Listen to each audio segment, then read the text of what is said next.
আমি তো হাজার খুশি, ইয়ের চাই খুশি আর কিছু আছে। একটা ফ্যামিলির এক মাসে একটু কম হবে। তেল, চিনি, চাউল, আটা। কেমন আছেন? আপনার দরকার আছে একটু ইয়ে করেন, দূরে নেন। মানে আর কে আছে বাসায়?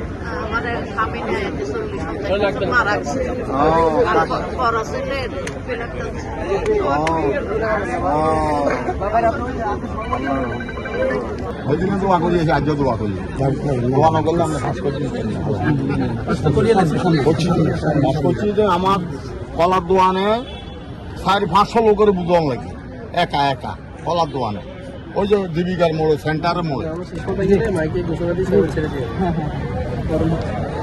আপনাদের মনে অগণিত কর্মী আছে, আমরা চিনি না।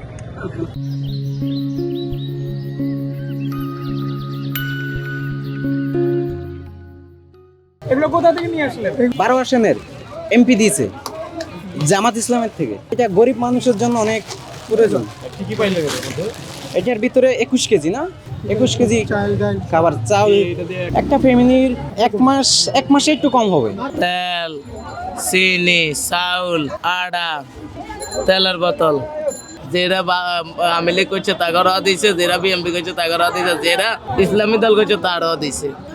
এবারে ইলেকশনে দাঁড়াইছে, হে ইলেকশনে পাইছে, হে তো ইচ্ছে করলে হে সব দিয়ে নিতে পারতো।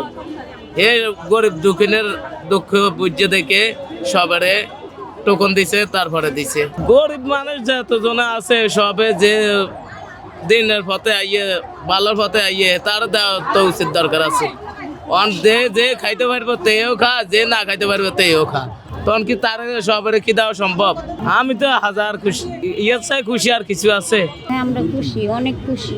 এটার ভিতরে বলে চাউল আছে, আটা আছে, বুট আছে, ডাল আছে, তেল আছে।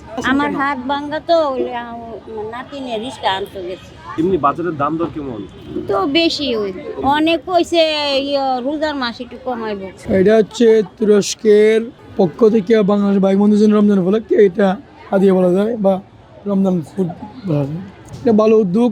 এইভাবে যদি আমাদের দেশে সবাই বিত্তমানরা এগিয়ে আসতো, তাহলে আমাদের দেশে যে রমজান মাসে যে রোজা রাখবে গরিব অসহায় মানুষ, তাদের সবাই যেন দোয়া করবে এবং সমাজে একটা সাম্য, সম্প্রীতি, শান্তি শৃঙ্খলা বজায় যাবে, এটাই আশা করি।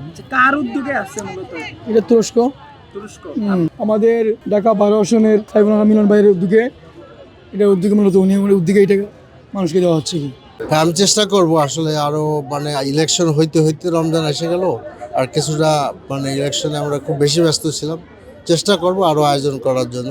1000 লোককে দেওয়া হয়েছে, ডিজার্ভিং পিপুলরা পেয়েছে। এর মধ্যে নারীরাই বেশি, ম্যাক্সিমাম নারী, মেবি আমার মনে হয় 75% নারী হবে।